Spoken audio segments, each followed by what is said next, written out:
Okay, hello, welcome. Um, we're looking at functions, right? Polynomial functions, but just a bit about all kinds of functions. Functions are used to show relationships between two quantities. You might have heard someone say something that sounds like your your grade or your grades is a function of how hardworking you are. That your grades depends on how hardworking you are. So it's basically just showing the relationship between your grades and how hard you work, right? And stuff. So in math, we use functions to show relationships between two quantities. We have this example here.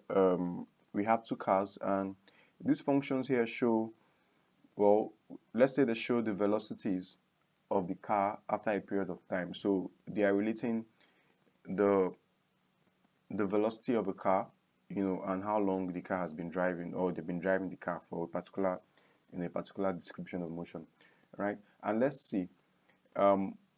What this means is that for every velocity or every time, we can use this formula to figure out what the other one is. So this just gives us more like a rule, right? A rule that mirrors or that patterns the velocity of the car. Velocity is more like a fancy word for speed. In physics, we would learn more about what the actual differences between velocity and speed. But for the sake of this, we can just define them the same way. Velocity at 2 seconds. So velocity at 2 seconds. We have the rule. The rule is that v of t is equal to t squared plus 10. That would mean that the velocity at 2 seconds, the notation is v of 2. This means velocity at 2 seconds. And then we just replace t with 2. That's t 2 squared plus 10. That would be 4 plus 10, which gives 14 meters per second.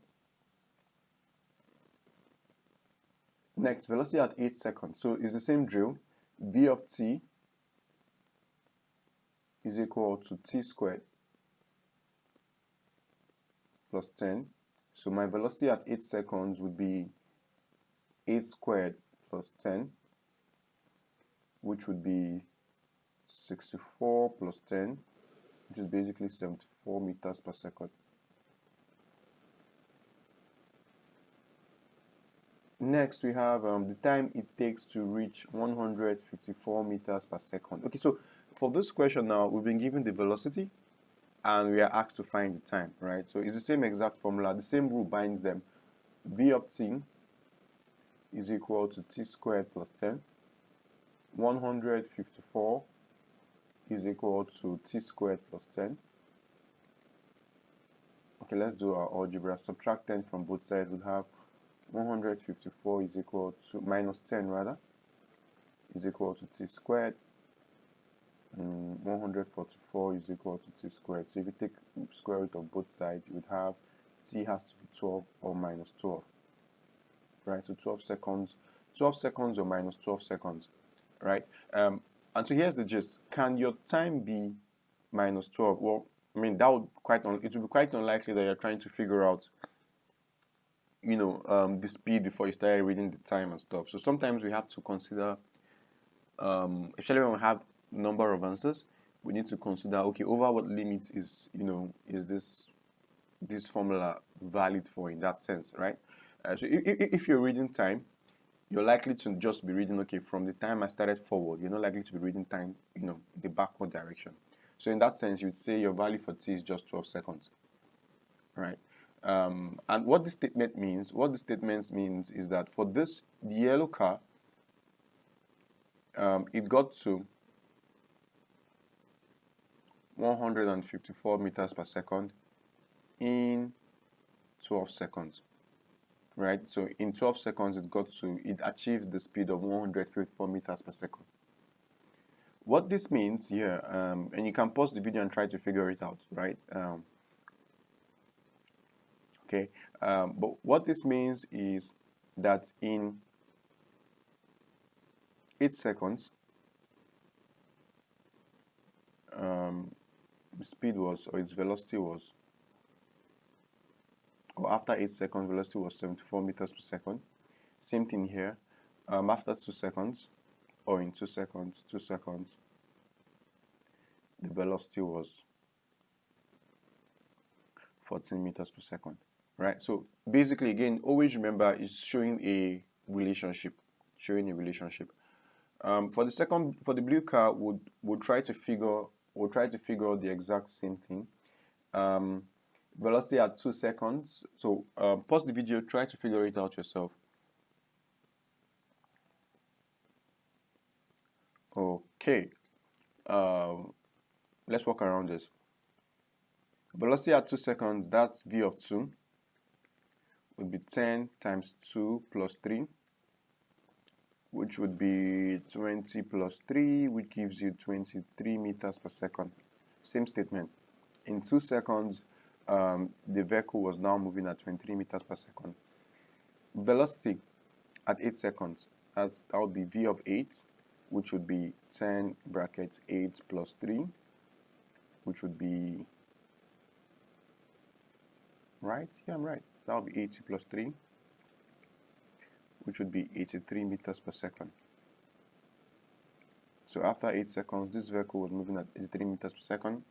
And for this one, it's going to be, now we have the velocity, we're looking for the time, so it's going to be 154 is equal to 10t plus 3. We're looking for the time. Subtract 3 from both sides, would have 151 is equal to 10t. Divide both sides by 10, would have t as 15.1.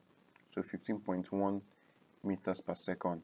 That means that it took the blue car 15.1 oh, sorry, that's seconds, right? That's seconds. A moment, that's seconds. Okay, nearly there. Okay, yeah, thank you. So it took the blue car 15.1 seconds to arrive at a speed of 151 meters per second.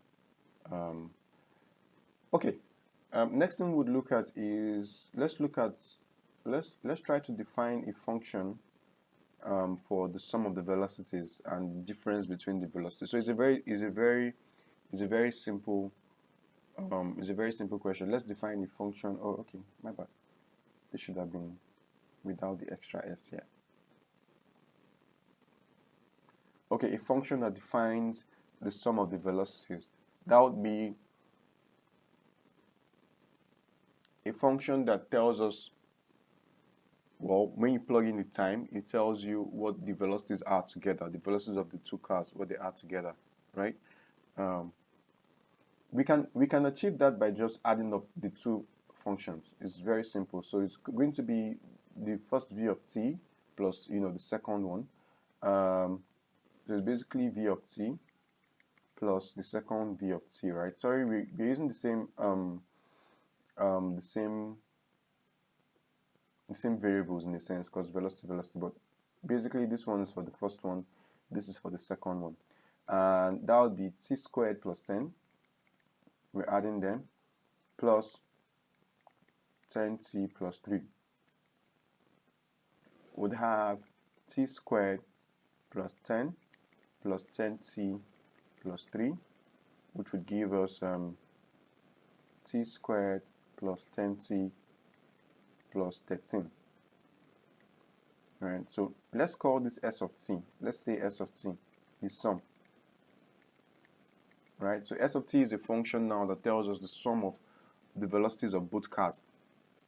Alright, okay, let's try to figure the sum of the velocities for both cars at 2 seconds. So just track with me. After solving for each of them, I could add up the answers, right? I could add up 14 and 23 to get that s of 2 is going to be about 37 meters per second, which is fine, right? S of 2. So the sum of their velocities, both vehicles, is 37 meters per second. But at the same time too, I could do that here. I could just use s of t to say s of 2 is going to be, that would be 2 squared plus 10 times 2 plus 13.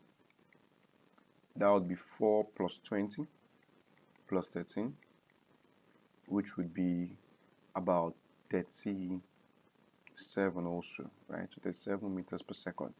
So this function here, s of t, gives me my answer straight up, and I can use it to find the sum of the velocities at 10 seconds, 20 seconds, whatever, right? It's just going to, add both of them up for me. So try to figure out the second one, a function that tells you the difference between the velocities. So try to do that.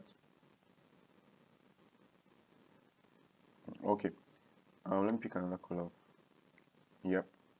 Okay, this function is, okay, let's say d of t would be, so let's find the difference between the first one and the second one, right? Let's do d of t, the yellow one, minus, then let's see if we can figure out, okay, there's a blue one here, minus v of t.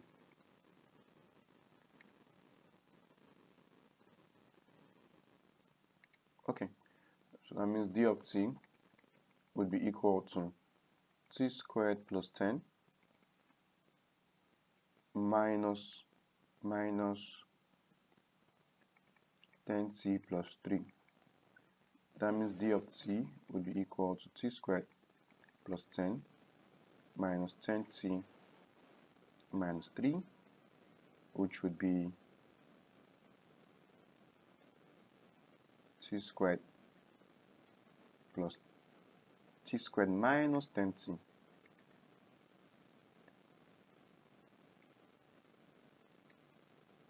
T squared minus 10t plus 7. Okay, so that's my d of t. That's the difference between both of them. If I want to find the difference between both of them at 8 seconds, right? If I subtract these two, my d of t would be 74 minus 83.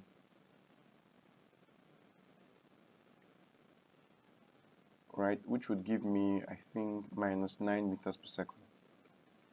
Which makes sense because, the blue car was actually moving faster than the red car and than the yellow car. If I try that with this function here, let's try d of 8. Sorry, let me just barricade these guys here. Okay, d of 8 would be t squared, that is 8 squared minus 10 times 8 plus 7. This would be 64 minus 80 plus 7, which would give you minus 9 meters per second. So that basically proves that our d of t function is correct. Finally, a bit of a recap. We went over the concept of functions and that it shows us a relationship between two variables. We looked at time and velocity for these two cars. We were able to solve for the velocity at 2 seconds, at 8 seconds, and the time it takes it to achieve a velocity of 154 meters per second. We achieved that for both cars, right? And then we worked out the sum that defined a function that defined the sum of both velocities and another function that defined the difference between the velocities. We tested them out by using the values we had gotten before, and we were okay. Yeah. There is one more video that's an example of this right after this. So watch that video also. Again, I recommend when you see the questions, pause it, try to figure it out before you watch the video. All right, it's always great hanging out. Okay, I'm talking too much. Bye bye.